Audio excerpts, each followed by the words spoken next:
Hello friends, welcome back to Meenu's kitchen. എല്ലാവർക്കും സുഖമല്ലേ? ഞാനിന്നിവിടെ ചെയ്തിരിക്കുന്നത് ചൂരമീൻ അച്ചാറാണ് കേട്ടോ. എൻ്റെ ഫേവറേറ്റ് ഐറ്റമാണ്. അപ്പോൾ അത് എങ്ങനെയാണ് പ്രിപ്പയർ ചെയ്തിരിക്കുന്നതെന്ന് നമുക്ക് നോക്കാം. ഞാൻ ചൂരമീൻ അച്ചാറിടാനായിട്ട് എടുത്തിരിക്കുന്നത് 1 കിലോ ചൂരമീനാണ് കേട്ടോ. കറുത്ത ചൂരയാണ് ഞാൻ അതിനു വേണ്ടി എടുത്തിരിക്കുന്നത്. അത് നന്നായിട്ട് 4-5 പ്രാവശ്യം കഴുകി വൃത്തിയാക്കി വെള്ളം മുഴുവൻ കളഞ്ഞിട്ടാണ് എടുത്തിരിക്കുന്നത്. അച്ചാറിടാൻ ഏറ്റവും ബെസ്റ്റ് ചൂരമീനാണ് കേട്ടോ. നമ്മളിതിൻ്റെ തലയും എല്ലും വാലുമൊക്കെ കളഞ്ഞതിന് ശേഷം ഇതിൻ്റെ ദശ മാത്രമാണ് കേട്ടോ അച്ചാറിടാനായിട്ട് എടുക്കുന്നത്. നമുക്കിനി ഇതിൻ്റെ മാരിനേഷൻ എങ്ങനെയാണെന്ന് നോക്കാം കേട്ടോ. അതിനായിട്ട് ആദ്യം ജിഞ്ചർ ഗാർലിക് പേസ്റ്റ് ഇതിനകത്തേക്ക് ഇടണം. ഒരു വലിയൊരു കഷ്ണം ജിഞ്ചറും 25 കഷ്ണം വെളുത്തുള്ളിയാണ് ഞാൻ എടുത്തിരിക്കുന്നത്. അതിനുശേഷം അതിനകത്തേക്ക് 1/2 ടീസ്പൂൺ മഞ്ഞൾപ്പൊടിയും 2 ടീസ്പൂൺ മുളക് പൊടിയും 1/4 ടീസ്പൂൺ ഉലുവാപ്പൊടിയും ചേർക്കുക. ആവശ്യത്തിന് ഉപ്പും കൂടി ചേർത്ത് കൊടുക്കേണ്ടതാണ്. അതിനുശേഷം ഇത് നന്നായിട്ട് കൈ ഉപയോഗിച്ച് നന്നായി മാരിനേറ്റ് ചെയ്ത് കൊടുക്കുക. സ്പൂൺ ഉപയോഗിക്കുന്നതിനേക്കാളും കുറച്ചുകൂടി എളുപ്പം കൈ കൊണ്ട് ഉപയോഗിക്കുന്നതാണ്. ഇത് മാരിനേറ്റ് ചെയ്തതിന് ശേഷം ഒരു അരമണിക്കൂർ ഇത് മസാല പിടിക്കാനായി മാറ്റി വെക്കുക. ഫ്രിഡ്ജിൽ വെക്കാൻ പറ്റുമെങ്കിൽ അത് കുറച്ചുകൂടി എളുപ്പമായിരിക്കും.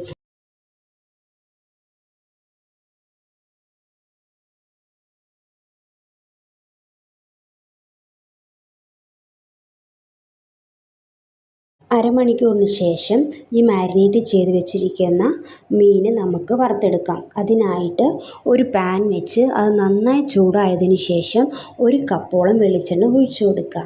വെളിച്ചെണ്ണ നന്നായി ചൂടായതിന് ശേഷം മാരിനേറ്റ് ചെയ്ത് വെച്ചിരിക്കുന്ന മീൻ അതിലേക്ക് ഇട്ട് കൊടുക്കുക. മീൻ നന്നായി പൊരിഞ്ഞു വരണം. ഞാനിന്നിവിടെ എടുത്തിരിക്കുന്നത് ട്യൂണ ഫിഷാണ്. നമുക്കാണെങ്കിൽ അച്ചാറിടാൻ ഏറ്റവും ബെസ്റ്റ് കേരമീനും ട്യൂണയാണ്. അപ്പോൾ ട്യൂണ എനിക്ക് ഇഷ്ടമായതുകൊണ്ടാണ് ഞാൻ ട്യൂണ മീൻ എടുത്തിരിക്കുന്നത്. അപ്പോൾ ട്യൂണ മീൻ നമുക്ക് ഇത് നന്നായിട്ട് ഫ്രൈ ചെയ്തെടുക്കണം.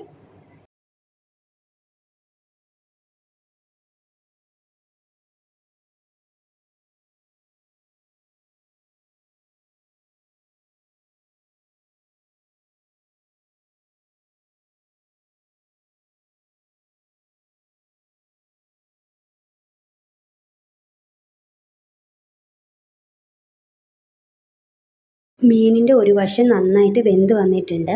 അതിനുശേഷം നമുക്കത് മറിച്ചിടാം. ഇതിന് 2 വശവും നന്നായിട്ട് ഫ്രൈ ചെയ്ത് വരണം. എന്നാലേ നമ്മുടെ അച്ചാറിന് നല്ല ടേസ്റ്റ് ഉണ്ടാവുള്ളൂ കേട്ടോ.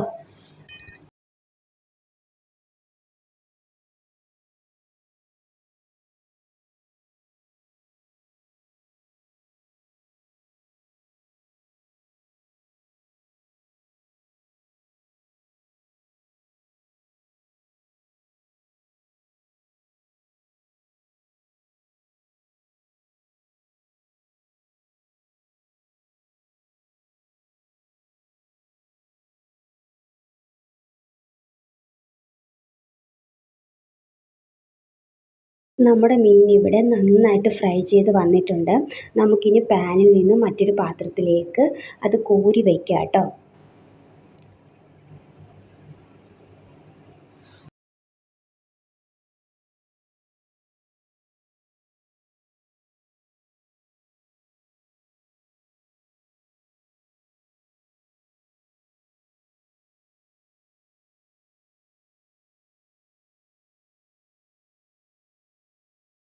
അതേ പാനിൽ തന്നെ നമുക്കിതിന് വേണ്ട ഗ്രേവി തയ്യാറാക്കാം.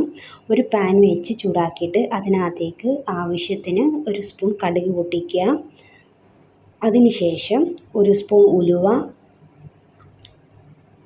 അത് നന്നായി മൂത്ത് വരുമ്പോഴേക്കും അതിനകത്തേക്ക് അരിഞ്ഞു വെച്ചിരിക്കുന്ന 1 കുടം വെളുത്തുള്ളി, ഒരു വലിയൊരു കഷ്ണം ഇഞ്ചി,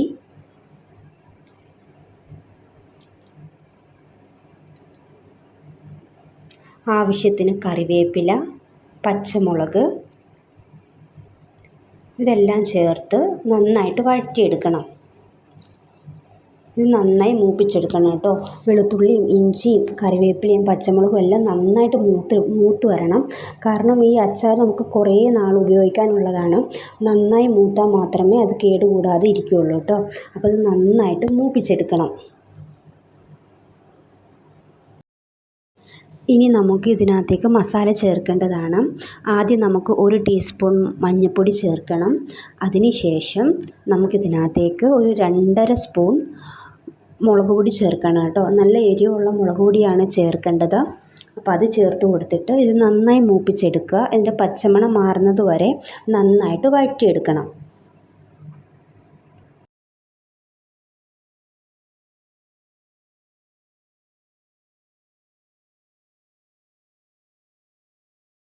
ഇനി ഈ മസാലയിലേക്ക് നമുക്ക് വറുത്ത് വെച്ചിരിക്കുന്ന മീൻ കഷ്ണങ്ങൾ ഇട്ട് കൊടുക്കുക. ഈ മസാലകളെല്ലാം ഈ മീനിൽ നന്നായിട്ട് ചേരണം. അതിനായിട്ട് നമ്മൾ നന്നായിട്ട് ഇളക്കി കൊടുക്കേണ്ടതാണ്.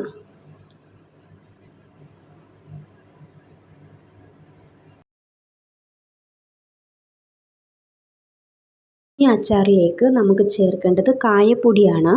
അപ്പോൾ നമ്മളിനി കായപ്പൊടിയും കൂടി ചേർത്ത് കൊടുക്കുന്നുണ്ട്. കായപ്പൊടിയും കൂടി ചേർത്ത് ഇത് നന്നായിട്ട് പുരട്ടിയെടുക്കുക.